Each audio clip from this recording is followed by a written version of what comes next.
Hello and welcome to this episode of the Alien Familiar RPG podcast. I am Clayton. I'm Eliot. Before we get started, you can find show notes and more at alienfamiliar.com. You can email us at alienfamiliarmedia@gmail.com. We are on Facebook at facebook.com/alienfamiliar. And if you would like to help us out with supporting the show, you can do so at patreon.com/alienfamiliarmedia. So if you enjoy our content and would like to help us out with hosting costs, any help you would be able to give us would be greatly appreciated. Thank you for joining us. Today we are going to be talking about the topic of planning, pacing, and running a dungeon crawl adventure in Dungeons & Dragons. Before we get anywhere near into the topic itself, I think we should define what a dungeon is in the 5th edition DMG. They don't give a straight up definition of what a dungeon is, but they do say that dungeons in Dungeons & Dragons include great halls and tombs, subterranean monster layers, labyrinths riddled with death traps, natural caverns extending for miles beneath the surface of the world, and ruined castles. Okay. So, even though the rules don't come, or the book doesn't come right out and say it, it sounds like they're implying here, and this is the way that I generally view dungeons, as being an enclosed space that is in some way segregated from the great outdoors. Right. That's, pretty much any interior space, right? And I think that kind of to label something, like you wouldn't call an inn or a home of an NPC or something like that, or even the home of like the PCs. And it kind of implies like depth too, right? Like a large structure, a complicated structure, probably multi-leveled or at least very deep with many rooms and hallways and things like that. Yeah, I would say like your stereotypical idea of what like a manor house would be is kind of edging toward what this definition of a dungeon is. But anything smaller than that, I would say is probably not a dungeon. Yeah. Like you said, there has to be some complexity toward it, and most structures, especially during our Middle Ages and hell even now, they're not really all that complex until you get up into really big buildings like multi-story buildings and stuff like that. Yeah, I got into I did a deep dive of castles on YouTube, just, exploring old castle videos and stuff. And, you even have to be like your typical quote unquote castle. It has to be a pretty big ass fucking castle to be what we would even think a space. A lot of them are very empty inside, very simple structures with, a couple large rooms, It's almost, and I would almost dare say that the dungeon as a design in general is almost like a fiction of the craft. You know what I mean? I think the idea of the quote unquote dungeon crawl is super rare to find like a real world analog, right? Maybe like exploring Egyptian tombs maybe would be a real world analog, but it's really, I think, it's really a part of the D&D culture, the RPG culture, the idea of a dungeon. Oh yeah, and I think something else it's probably important to point out is it's deadly, it's hostile, it's not a safe space. It's probably obvious, but I think it needs to be established too. The dungeon has to be a dangerous place. Yeah, it draws a lot on the public's perception of what ancient Egyptian pyramids were like on the interior. Like, pop culture tells us that they're filled with these traps and curses, and they're designed to deceive people and to kill people who are coming to plunder the riches laying where they're in. And that seems to be the core basis of what a dungeon is in role-playing games. Definitely, and I think we don't conceive of it as much so, but like I think that contrary examples would be just like the large fortresses, like you said, like those big castles. I mean, we were talking a bit off pod that I'm really yet again I feel very out of my depth in this particular podcast because Dungeons are something I've avoided in general as a DM. I don't generally like them as a player. And maybe we can figure out some of the reasons why, so that maybe I can break myself of this bias. But Castle Ravenloft, though, I think is a proper dungeon. I mean, it's probably the most proper dungeon I've ever, ran through. So I've done it recently a little bit.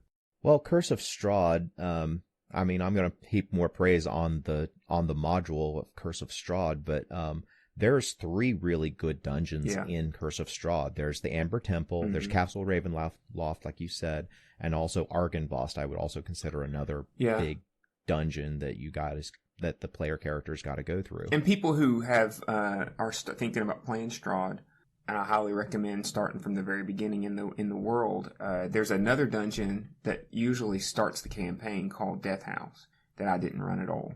It's geared for level 1 through 3, or I think. It's usually, it's a good time. Most people really like doing it. I regret not going through it. Well, I've run Death House for 2 different groups of people, and there's one thing that's in Death House that I particularly want to call out this is more of an old school approach to dungeons and stuff. And I've got a little quip that I want to do about it. I'm going to ask 2 questions. The first question I'm going to answer myself, and then the second question, Eliot, I want you to answer. Probably what I would consider to be the most realistic thing to be included in what is stereotypically a dungeon would be an empty room, and a room that really doesn't have hardly anything interesting in it, because in the real world, going back to the Egyptian tomb analogy, there were passageways that led nowhere and just did nothing. They were like false passageways designed to get you lost. And then there would also be chambers that you would come to that had already been plundered, and so there was nothing in it. Okay, now the second question that I want to ask you, Eliot, what do you think is the most boring thing you can put into a dungeon? You may not agree, but I think a fucking trap. Maybe I mean more specific, a puzzle, especially in particular, yeah.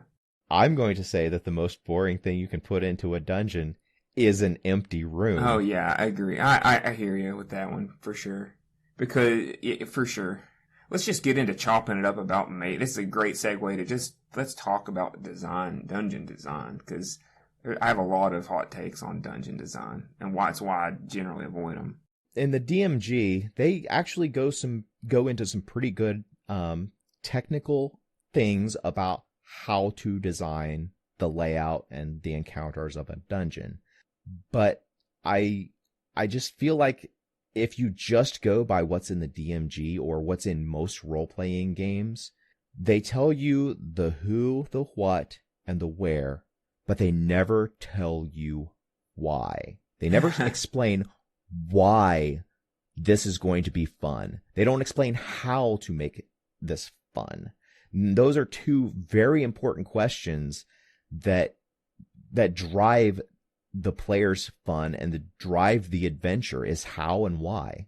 Yeah, and I feel compelled to I never really go into it before, but traps are wrong. Traps are awesome. I really misspoke.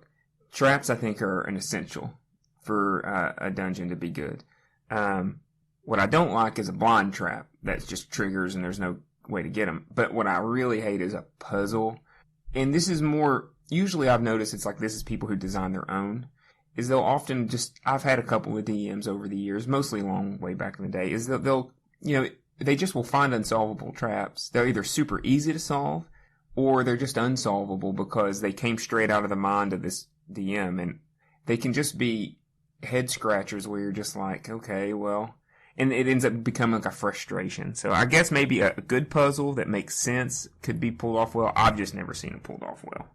And as far as the empty room thing goes, you're right, that sucks. I mean, it kind of gets at to what, like you were saying, the why. It's like, when you're designing your dungeon, should realism be a factor? Like if you're going into a structure, like a cave or a big castle, we'll say, the haunted mansion or whatever, the subterranean catacomb kind of thing, it would make sense that there's empty rooms, right? Absolutely. But they still suck. Yeah, have you ever been to like a cave complex? Yeah. Well, you live in Kentucky, so have you ever been to Mammoth Cave? Sure. Fucking awesome place to be, but to play through that in a game, how in the fuck do you make that interesting? You're just walking and you yourself are seeing all these really cool, amazing things, but how do you make the players playing these characters interested in seeing natural wonders? Well, I mean, and there you go. I don't know that there is a way. I really don't know that there is a way to make them interested in the natural wonder. We talked a little bit about this before in just design. Anytime we talk about design, when your goal as a DM is to convey wonder and awe, I mean, you're begging yourself to fail, because in you're going to have the player who isn't in it for that. And then you have some players who just are kind of stubborn, and they just are generally adversarial. And once they get a hint that I know I'm like that as a player. It's like when I hear a DM monologuing about it's kind of like the Tolkien criticism, right? When your DM starts to describe the color of the grass, you've gone off the rails. Now, if you can engage those natural wonders into some sort of threat, I think then you're onto something, right? Like imagine a passage in a cave where if someone doesn't make a particular roll, it just naturally causes a bunch of stalactites to fall doing damage or whatever, leading to shenanigans, that kind of stuff. I mean, do you think that kind of approach to a dungeon enhances the fun? Yeah, absolutely. I've said before that one of the greatest things in 4th edition Dungeons and Dragons was the skill challenge. And it still boggles my mind why they didn't include that particular rule set into 5th edition. There's a version of it. For my sake and the listener's sake, explain what that rule set was.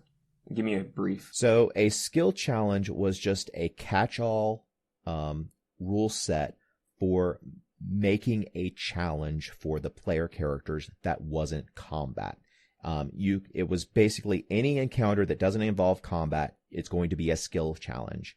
And so what the Dungeon Master did whenever they were designing the skill challenge was they would figure out what was going on in the situation and what the player characters needed to do in order to resolve it. So if you were in a dungeon, then the skill challenge might be overcoming a bunch of natural obstacles. And so the Dungeon Master would decide which skills would be appropriate for that particular skill challenge, and then the players would start making rolls in turn in order to try to beat the challenge, and the Game Master would narrate how it was going, narrate how failures cause complications and things like that. And the goal of it was to get a certain number of successes before you gained a certain number of failures. If you gained too many failures, then there would be some really bad consequence that happened. Not necessarily character damage or character death,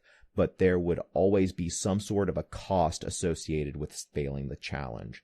So, for instance, in a dungeoneering situation, I might decide that I'm going to have the pertinent skills be perception and athletics, acrobatics, and maybe nature. Those are the important skills, and I would have something associated with each one of those skills. So athletics would be scaling walls or scaling very steep inclines, or scaling walls. I said scaling walls twice because that's the most common thing you do with athletics. Acrobatics might be squeezing through really tight passageways that aren't quite big enough for you. Perception would be to hear or notice that something was stalking you in the darkness. and nature might be to identify whether or not this glowing fungus that you've come upon, whether or not it is edible, or whether or not it can be harvested and then used as a natural light source for you. So those are just examples of what might be in a skill challenge in a cave complex. And so during the course of the skill challenge, there would be rounds, and different people would have the option of doing different things, and you're just trying to accumulate successes in order to navigate through this particular section of the dungeon, in order to make it to your goal. And a consequence, a failure consequence might be that if you fail too many times with your acrobatics, you might have to leave some gear behind because it's just too bulky. You can't bring your 10-foot poles any further because the passages are just too narrow and too crooked in order to fit the 10-foot poles through. You might lose some rations along the way as they get wet, or they get otherwise damaged and you can no longer eat them, just as examples. Those are great. See, that is really, thank you for that explanation. That's really interesting, because I really struggle when it comes to dungeon design. But here's the thing, really. Your dungeon design is only as good as your ability to be an encounter designer. And me personally, that's where I feel like one of the things I am weak. That's why I really can't recommend enough purchasing a module if you're starting off new, and you're wanting to play D&D. It helped me so much. Not the story, not the NPCs, and not even designing the, leveling the monsters and encounters, and all that stuff's pretty easy. What, at least in my case, I found, and that's been lacking since, the game was, lacking since, I ran out of material, frankly, is, just to have someone really put some thought and effort into a really complicated, well thought out dungeon. It's still not perfect, and everybody still rips on these modules when they buy them, but it's really tough. It's tough to level out a 10, 20, say, I don't know, a big dungeon would be 20 rooms or 20 different spaces to go in and out of, but even 10 is very large. So starting from scratch, think about the time you have to map it out, which, you have to map it out. You have to think, okay, what's a brief description in each one of these rooms? You yourself, you have to think, why does this room exist? And then, once you've done all that, you feel like, oh man, that's a lot of work. And at that point, you're not even close to being ready, right? Right. Then you have to think about, okay, now I have all this information. How am I, one, going to convey this information to the players? And two, how am I going to make this information interesting so that they'll either interact with it or, hell, remember it? Yeah, it's like, well, it's not enough to be like, okay, well, I just put the special magical diamond they need at the very end. Well, yeah, obviously, it's easy to make them want to go into the dungeon as the DM, but that doesn't mean they're gonna have any fun. I've ran dungeons, man, where I've gotten halfway through them, and I'm like, these people hate this. I hate this. This is, and when a dungeon's done badly, it's campaign deadly, frankly. Don't you think? Yeah. Whenever you get a published module that has a dungeon in it, you have the benefit of going off of somebody else's fine tuning, possibly somebody else having run that particular module so many times and iterated it so many times that it actually is fun to do, and things happen at a pace that keeps the players interesting. If you're just making it up on your own, you run into, good luck at being able to, on your first try, make it so that the players are engaged the entire time. Hell, that's impossible as a game master. Make sure that at least one player is engaged at all times.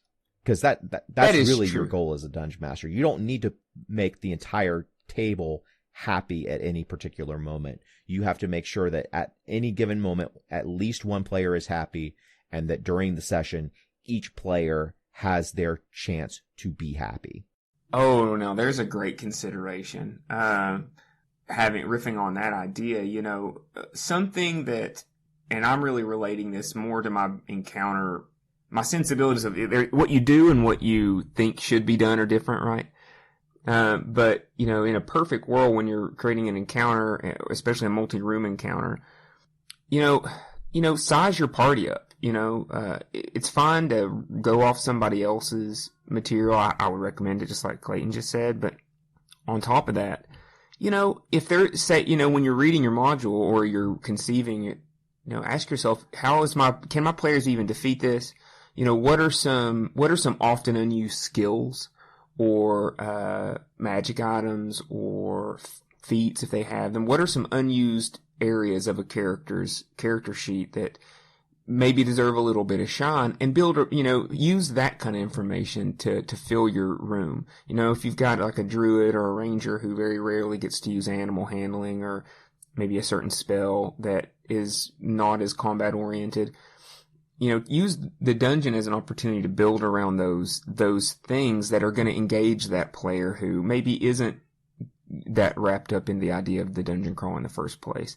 That's one way that you can go about building a better dungeon in my mind, because if you're not a rogue or like a fighter, I guess, it's really, I don't know. Dungeons are just hard.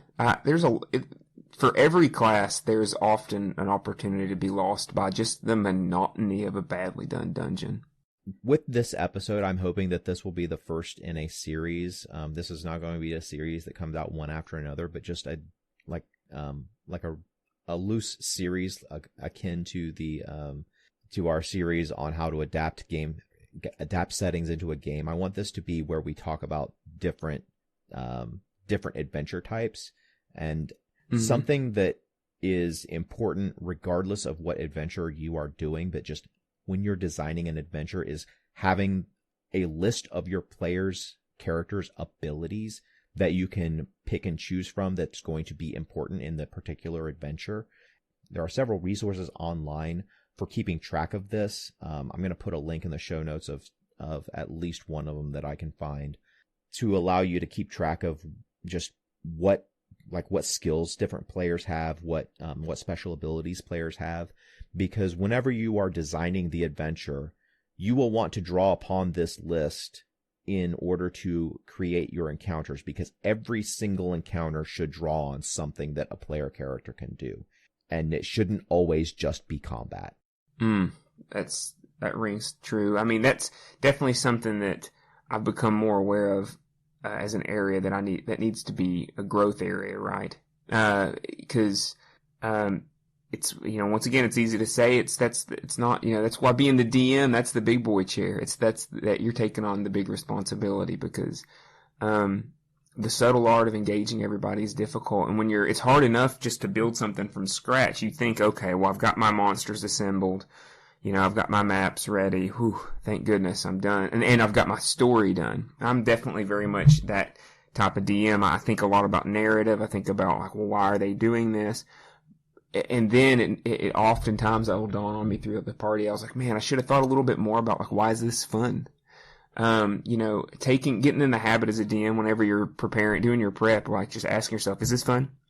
Would this be fun? Why is this fun? Is this lending itself to a lot of monologuing? It's difficult. I want to do a shout out real quick, if that's okay, about a dungeon I think that did it well. That it's a freebie. I think I got it off DriveThruRPG. It's a module called Mind Blast. I ran it many years ago as an opening kind of to a kickoff to a campaign module. And, I don't want to get into the minutia about the specifics of it, but it had a lot of good concepts. First of all, it wasn't just your straight up, I'm here to retrieve a magic item or something along those lines. The idea was a little more subtle than that. There was a reason for the party to be there. They had a reason to be there, but it was fairly a mundane reason, and then things go wrong. So that's always fun. A twist in the dungeon itself. So maybe they go to a place, maybe your players are there not necessarily to just rob the treasure or to beat the villain. Maybe they're there for a perfectly legitimate reason, and then things go south, and that can add to a level of interest when your party kind of has a very linear, uncomplicated goal, like Indiana Jones style. Let's get to the end of the dungeon and get the treasure. It's very difficult for that to be suspenseful. I don't think anytime that you can throw a curveball at your party and get them out of the sense that they know what's going to happen next, or they kind of know where it's going to lead, that can create a lot of interest in a dungeon, because then you're like, well, then it gives you a reason to explore. It gives you a reason, kind of can turn into a clue hunt or something like that. And I think that's fun. Give them a reason to explore different parts of the dungeon, right? Yeah, and like you said, the little twist, going to Indiana Jones is the example.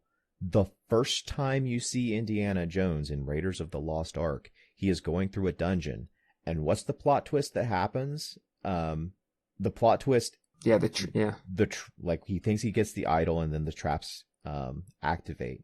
What's the second plot twist that happens? His porter betrays him. Played by Alfred Molini, betrays him and leaves him to die. So you've got two twists in what is probably the archetypical dungeon crawl that any of us experience. And it's giving you two examples of how you can twist things around in the middle of an adventure to make things more interesting. Oh, I've got a session to run in 3 hours, and this is already making me... So I hate about this podcast. I'm like, oh God, I need to go change everything. I didn't think about that. I didn't think about this. But, we're talking about dungeons now, but this is...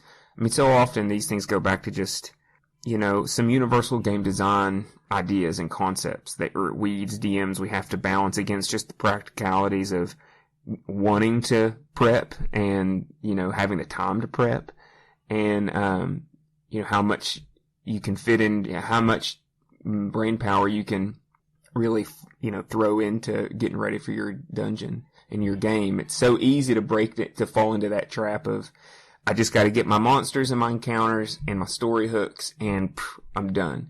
But, when that happens, oftentimes I've found that you can kind of, I think having the encounters themselves are pretty key, but once you have them laid out, then it's time to go look at those other things. Where can I put in a twist? And in a dungeon, and also, I want to riff on this for a second, is that the reason why having a module or having something pre-made is fun is because obviously it takes the workload off of you. But even then, the things I think that we're talking about right now, those little twists, you can't cook that into a module, because you have to assume a default basic party, right? The best parts of having pre-made or relying on other resources is you're then free to mess with it. I've messed with every module I've ever did, and I think I think back to the Phandalin Wave Echo Cave, which is a classic for 5th edition that most people have ran through. And it's a good one. It is really a good one, but in places it's pretty deadly, and it's also, it falls victim to that kind of boring crunch, crunch, crunch, one room to the next, one room to the next. There's a bunch of ghouls, there's a bunch of skeletons, there's a bunch of, orcs, and there's not a whole lot, in my mind, a lot of personality into it. So I took the liberty to give personality to some of the monsters, just to cut down on the crunchiness of it and the hack and slashy of it, and to give their moments of role play pause. It's real easy to speak on that for me.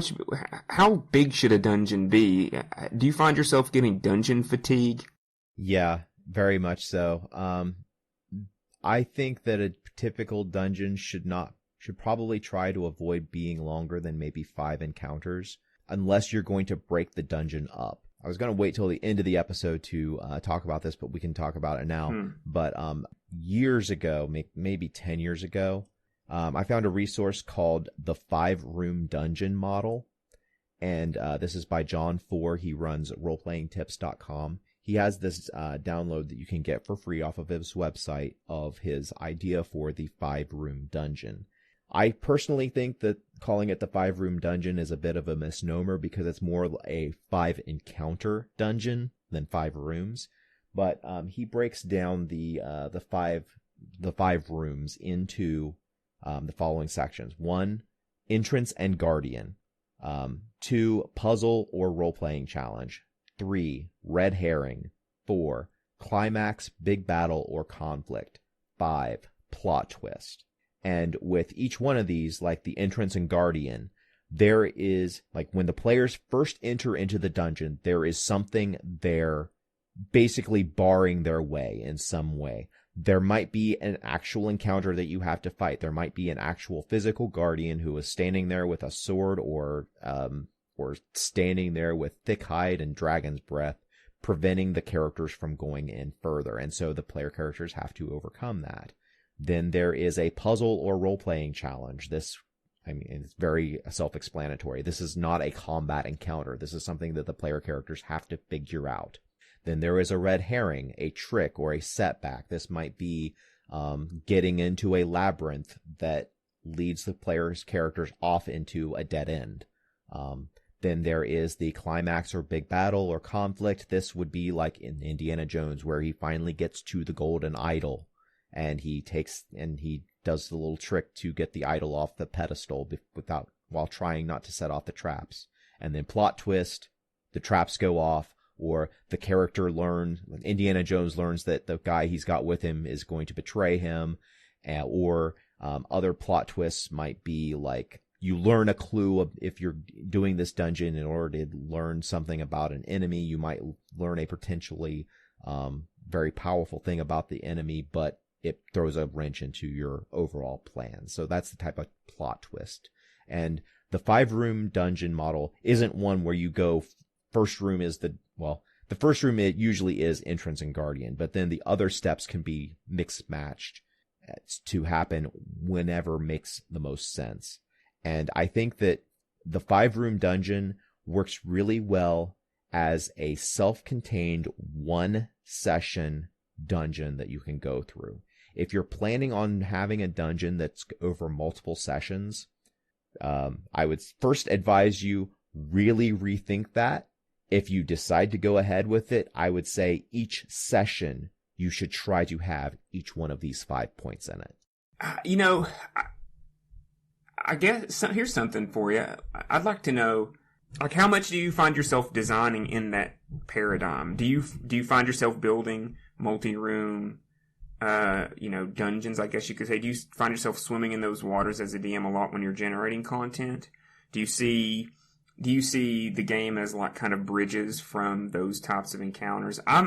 To critique myself, I find myself doing the flat encounter, flat board, couple obstacles, bad guys, all on a set, and then they work their way out. I very rarely go deep enough to build a multi-level encounter. How often do you do that? And, riff on that. Well, I try to do it every time. If I'm going through the 5-dungeon model or 5-room dungeon model, I don't initially set out and say, okay, what are my 5 rooms? I start with my idea of what I want the dungeon to be.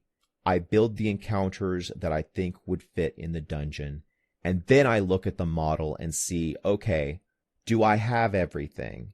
Is there something I need to add in? Is there something that I need to trim out? Most often, if I have extra stuff, instead of trimming it out, I have it set aside as I can insert this if we need it. If the players are just blowing through all of my content, I can throw in some additional stuff to basically pad out the session. And since I originally thought of it for the dungeon itself, it can be put in there and it makes sense in the dungeon. I really don't like just padding out a dungeon where you just add additional encounters that don't really add anything to the dungeon. I try to pad it out by just adding stray ideas that I had already had. It's such a good conversation in that it's giving me, I know as a DM, it's giving me a lot of food for thought, because it shows that game design is really a craft, I guess, obviously. And accumulating these little tricks can not only cut down on your prep, but it also can improve the quality of your games.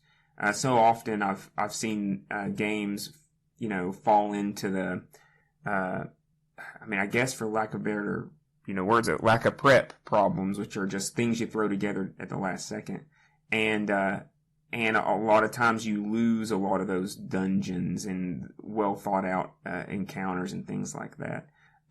Thinking, starting your session prep from that kind of model of, okay, I want this encounter to be a session, and like thinking in terms of more along those lines. Like, I mean, honestly, it doesn't even have to be a dungeon.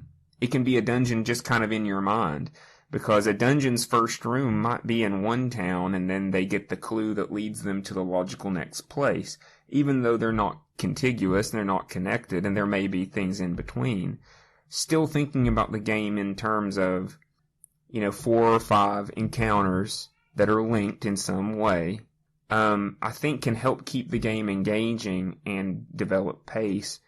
And, what do you think about that? Is that kind of how you even envision games that are maybe not set in a quote-unquote dungeon, but they still kind of have a dungeon-y feel in how you prep them? Do you feel like that's how you design? Or Yeah, once I've got the idea for my session, I really do try to do the 5 encounter structure. Regardless of what the adventure is, I try to have a 5 encounter structure set up. And like I said, so that if I can take something out or add something in, if things are going long or things are going too slow, or things are going too quickly or things are going too slowly, I can adjust it on the fly. It takes a lot of time to design an adventure.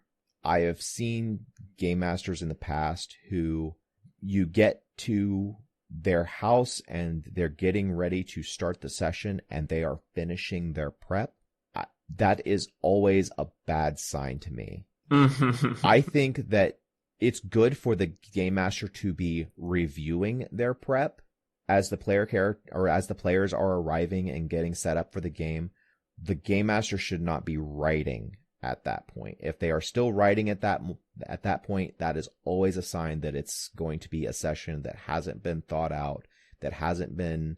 I don't want to say that everything needs to be completely planned out, but everything should be thought about. Like, it doesn't have to be written down and set in stone, but the ideas need to be formulating in the DM's mind before the players get there to play, in order for the game to flow very well. It really helps out with being an on-the-fly GM if you have thought about the different ways that things can go off of the rails. And I think that's right. I think that's my core advice that I would give any game master is you don't have to plan out everything, but you have to have at least considered things going off of your plan and how you would deal with them. Honestly, you're never going to be correct in how things go off the rails, because players are fucking amazing when it comes to being creative and managing to screw up your story in the most amazing ways. And when you've thought about it ahead of time, you can deal with it because your mind is flexible enough that you've done your pre-game stretches and you have the flexibility to deal with whatever the players throw at you. So maybe not a who ran, but what's been your experience? What's your GOAT moment? Like that DM or that game setting or whatever that probably even hooked you on the game in the first place. But what was the best ran? I guess dungeon's the topic of the conversation. What's the best dungeon you've ever been in and had the most fun? Don't say Curse of Strahd, because it wasn't mine. I'm sure it wasn't yours either. I'm going to have to think on that. Is there anybody that really... Did you have a DM in your early formative years that kind of really hooked you on it by laying out a good example, or were you the guy that had to pick up the book and run the game for your friends the first time? Have you always been the DM? I was not the DM for the very first time that my group of friends got together and played. The very first time we got together and played, he's never been on the podcast, so I won't say his name, but my good friend ran the game, and it was a situation where we were all brand new to the hobby, so we really didn't know how we were feeling things out as we went. So it was a situation of, okay, all of your characters wake up, you are down in the middle of a dungeon. Daggerfall had come out just a couple of years prior, so I'm pretty sure that he took this adventure idea directly from the game Daggerfall, where your characters wake up and you are in the bottom of a dungeon and you've got to find your way out. And as we found our way out, we encountered we came across some combat encounters, we came across some puzzles, and we came across some traps. I still remember most of the encounters that we had that night. We played that game for nearly 9 straight hours because we were having such a blast. We started at like 6 o'clock in the evening, and then we played until like 3 a.m. We had a blast. I still remember most of the puzzles, most of the things that we had to deal with. And looking back on it, yeah, I know where he got most of the encounters for that adventure, because I have seen them in other places, in other media. But the fact that it was something brand new to us, so it doesn't matter that it was cliche.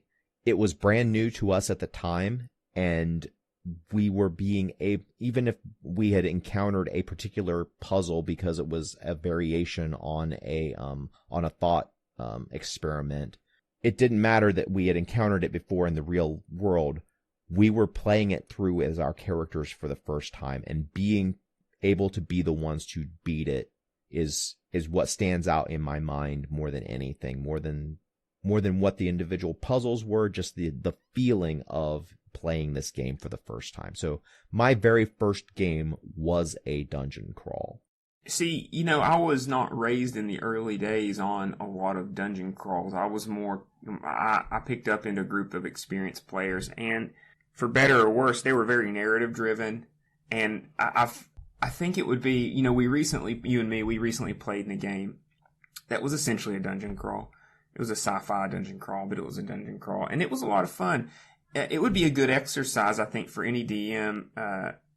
Instead, I have not been I haven't done a lot of the one-shots, and I think that one-shots or two-shots really lend themselves to practicing dungeon making and running through dungeons. It would be fun to just play through a bunch of dungeons, just to get good at, if for no other reason than to just get that kind of pace in your bones, you know what I mean? And because once you then come back to the prep table and maybe run something for yourself more long term, I think it would help having that in your back pocket as experience, because I'm sure there are puzzles. Just because I've never had a DM that did a good puzzle doesn't mean that that they can't be out there. Maybe I just haven't really approached the puzzle making thought the right way. You know what I mean? I'm sure there's a way to make anything fun. Yeah, I want to talk a little bit about pacing. Pacing is one of those things that you are never going to be good at it until you have failed a lot at it. Pacing continues to be one of my greatest hurdles. Making sure that things flow in a fun way that keeps the players engaged, keeps the players from getting bored. I have failed at that so many times. I continue to fail at it. Whenever I run a dungeon, I am still failing at pacing, because as I think back on the most recent dungeons that I've run over the past few years, every single one of them, I can point to a spot in it and say, okay, this is where I started to lose the players.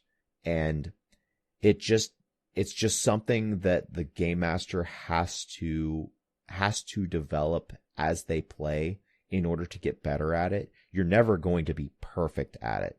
Even the published adventures that you get, they don't have perfect pace. They don't have everything laid out in a way that's going to be 100% fun all of the time.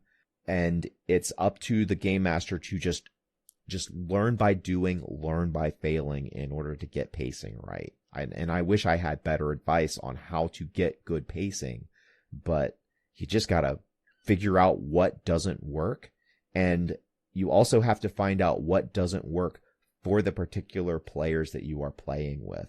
Like, I have had particular players over the years who are much more that their threshold for getting bored in a dungeon is so quickly met that I probably am not going to run any dungeons with them that last any longer than the majority of a session. I'm not even going to force my players to go through an entire session worth of dungeons with a particular player, because I know that every time they head into a dungeon, I see their eyes roll and they're just non-verbally telling me, "Oh God, I've got to do another dungeon."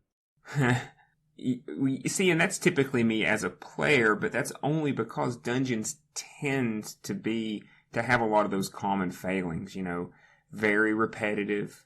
But the thing is that when a dungeon's done really good, that's really the heart of gaming. I think that's what we all love the most. It's when you have a purpose-driven reason to go put your character's life in danger, and then you are assailed by a variety of threats.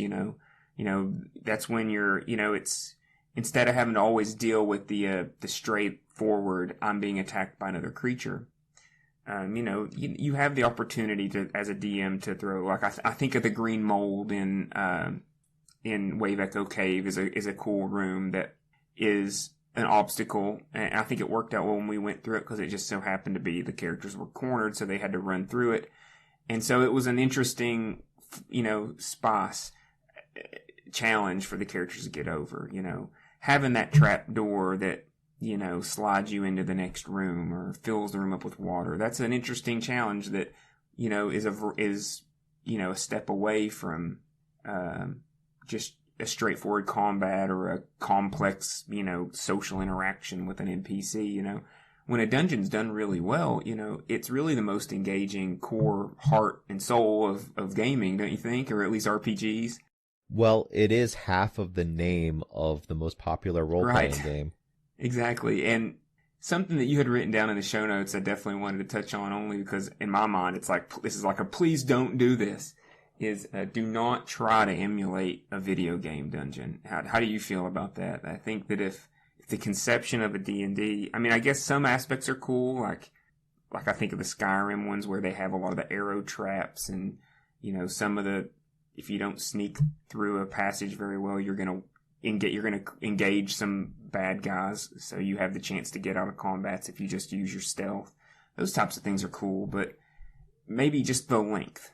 I mean, video game dungeons have the luxury of just being huge. They've got hundreds of people working on them, big teams, millions of dollars.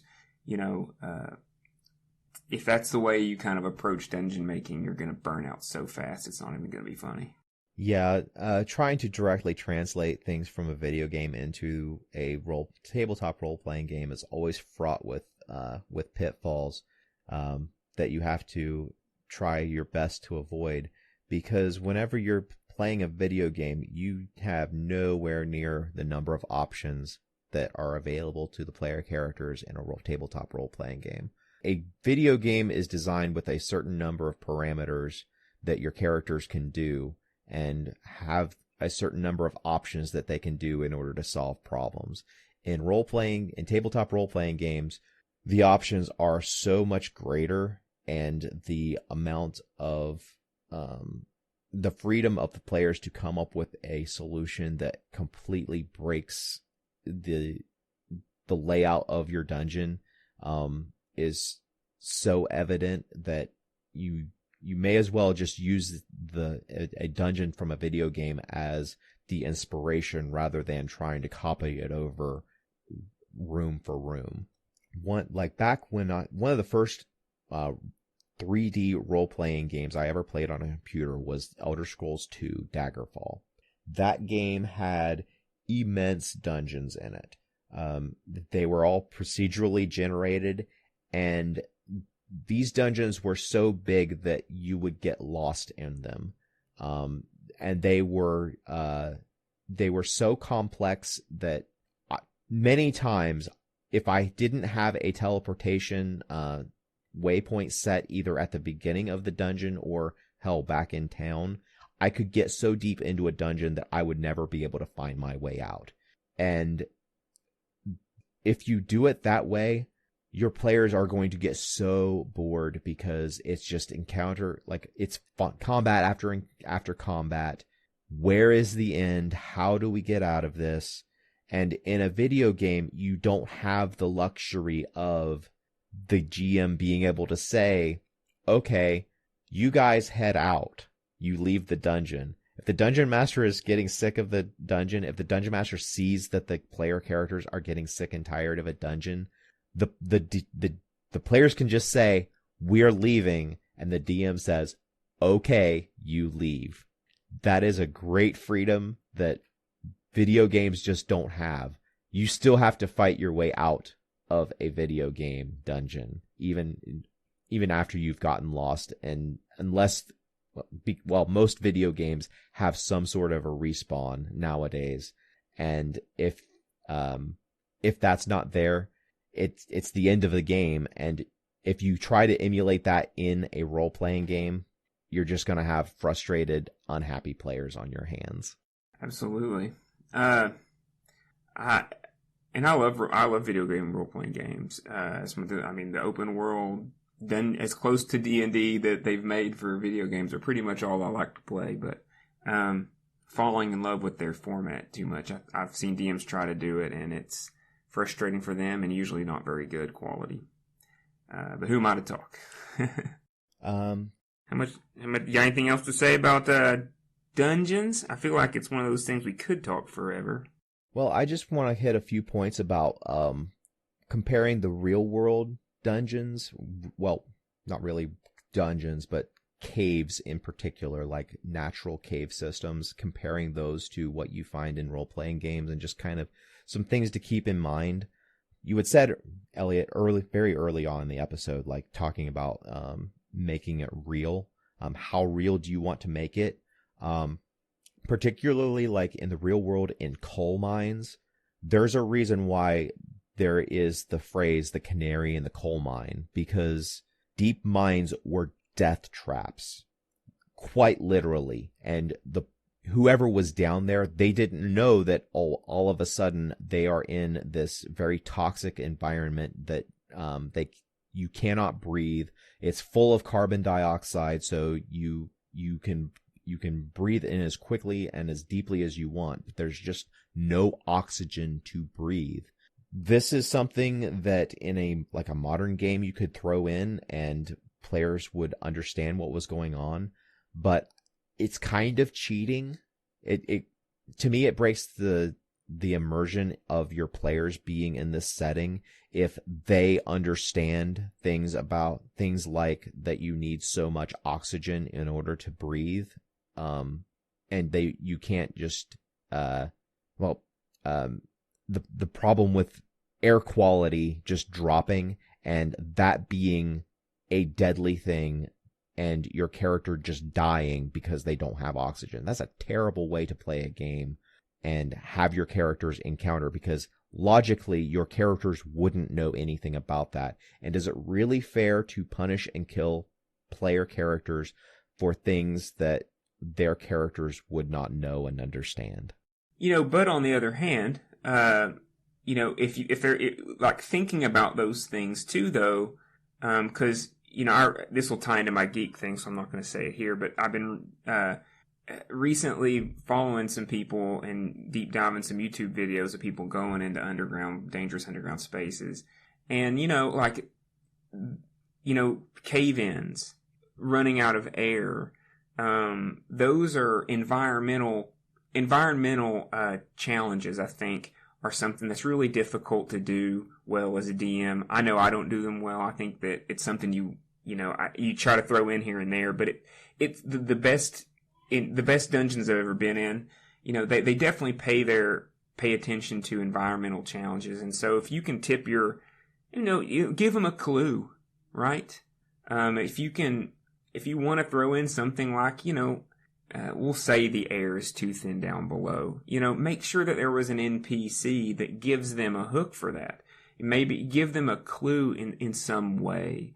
Or maybe if we want to spice it up in a fantasy setting, maybe if they went into an underground cave, or they went into a mine system or whatever, well, maybe they hit a vein of magical gross gas or something like that and have one of the areas, maybe that could be one of your traps, is the players accidentally, collapse a wall or something like that releases a noxious fume and then gives them gives them an opportunity to save against something, It forces, the more of those little tricks that you throw into a space, I feel like the less you have to rely on the straight up combats, because I don't know about you, Clayton. The one thing that I recently bought a module to try to make things easier on myself, and it has an array of dungeons. They're more like castle dungeons, but they're big interior architecture spaces that are full of different things.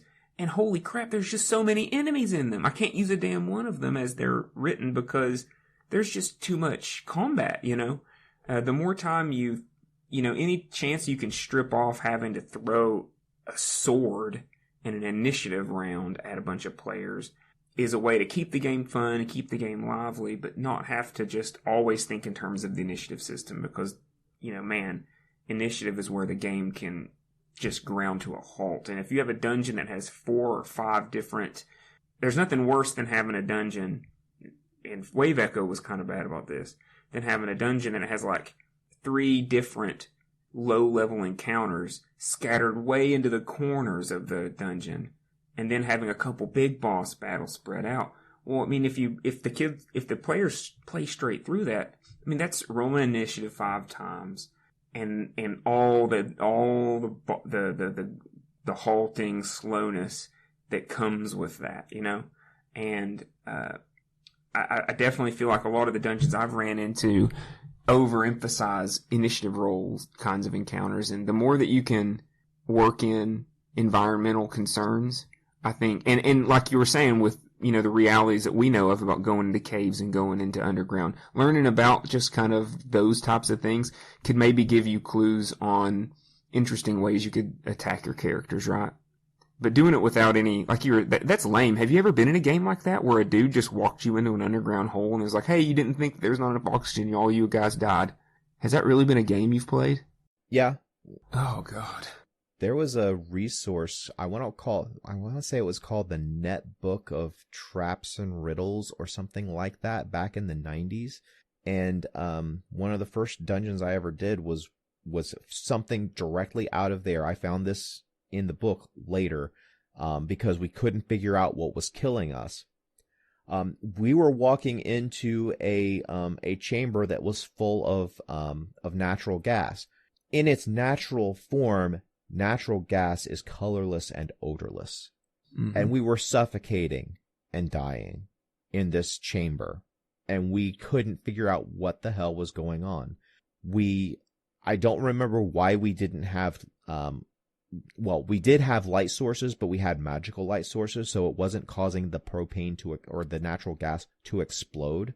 If that was the case, we would have figured out what was going on a lot quicker, but we all happened to have magical lighting sources, and we were just walking into this area and suffocating.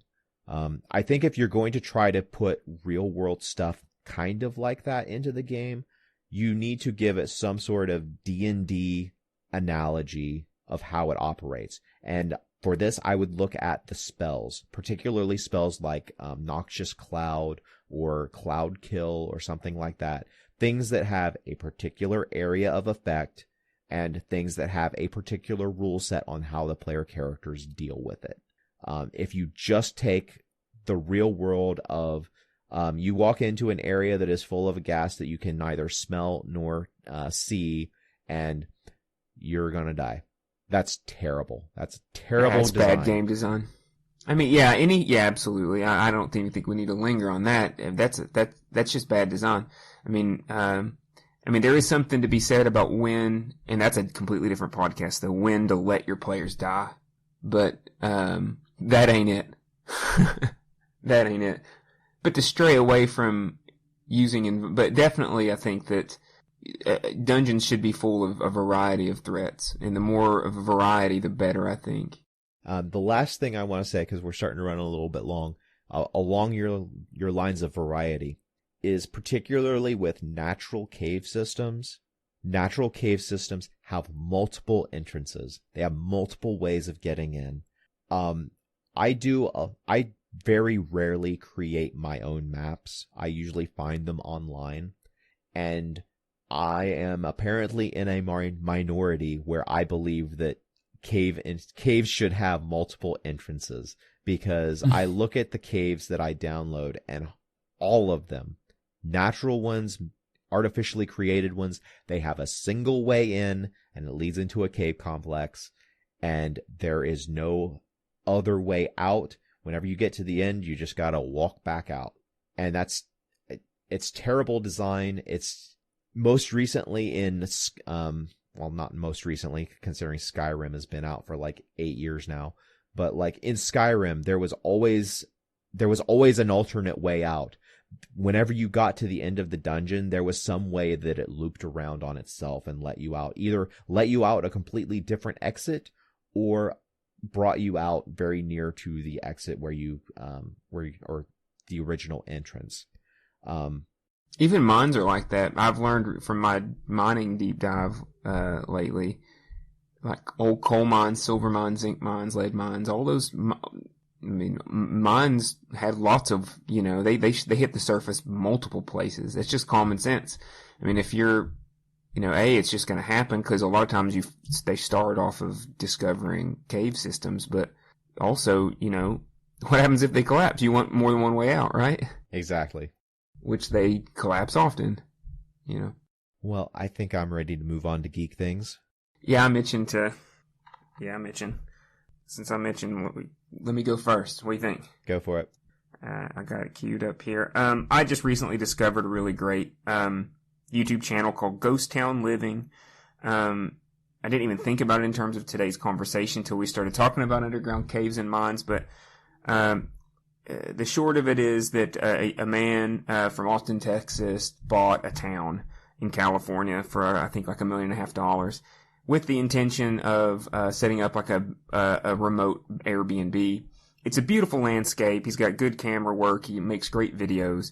And, in this time of COVID where we're all kind of living these weird isolated lives, it's just, for some reason, it's made for really enjoyable watching to have this dude who had essentially a self-proclaimed city slicker, more or less, bought a town in the remote, in a remote area on top of a hill, and is the only guy that lives there. And he documents his daily livings and daily goings on of how he's fixing up the town, how he explores all the crazy mines. They have a 900 foot vertical shaft with like different mines go all through this mountain, and so he occasionally he'll go dive down into them and explore old mines. It's just a really interesting, multifaceted channel because, if you like just outdoorsy stuff, he, does stuff. He's always kind of traveling to different lands. It has a perfect view of both Death Valley and Mount Whitney. So it's just a gorgeous landscape. And, it's just got a little bit for everybody. It's been a good watch. And so, like, a lot of our conversations about mines and underground stuff was reminding me a lot of that. So anyway, check it out. Ghost Town Living. It's really great YouTube channel. All right. Sounds really cool. My geek things. The first one is something I've already mentioned. I'm going to put a link to the 5-Room Dungeon by John 4. That's going to be one of my geek things in the links. The other geek thing is I recently finished rereading On Writing, a memoir of the craft by Stephen King. I would recommend you read this if you're interested in writing, even writing RPGs, because there are some nuggets in there that are very applicable to I read it. I've read it. It's really, I can't second that enough. Yeah, particularly the role-playing advice that I would echo here is one of the things Stephen King goes into great depth in reiterating is whenever you're writing, whenever you're designing, keep in mind your ideal reader. Think about your ideal reader and what you want to elicit out of them. And in role-playing games, those are your players. They aren't ideal readers. They are your players. So just his advice to always keep them in mind applies in role-playing games just as much as it does in writing. And just talk about a great sneaky autobiography. I like nonfiction autobiography, but because his life has been so wrapped up in writing, he uses his advice for writing as the frame for telling just kind of the story of his life. And, I think he's had a really interesting life, only in that he's super famous and has this great talent, but he's also super normal. You know what I mean? So yeah. He's very relatable in his day-to-day talks, and it's just a really great book. Good choice. Yeah. There's also a lot of lectures that Stephen King has given over the years that are available on YouTube if you search for them. If you like this book, I would definitely recommend looking some of those up and listening to him talking about the process of writing and also other things, just life philosophy and stuff. He's got some good things to listen to. Dude's been through some shit. That's saying the least. Well, Eliot, what do you say we stop this bullshit and start rolling some dice? No, I've got to hurry up and go prep. All right. Let's get to it.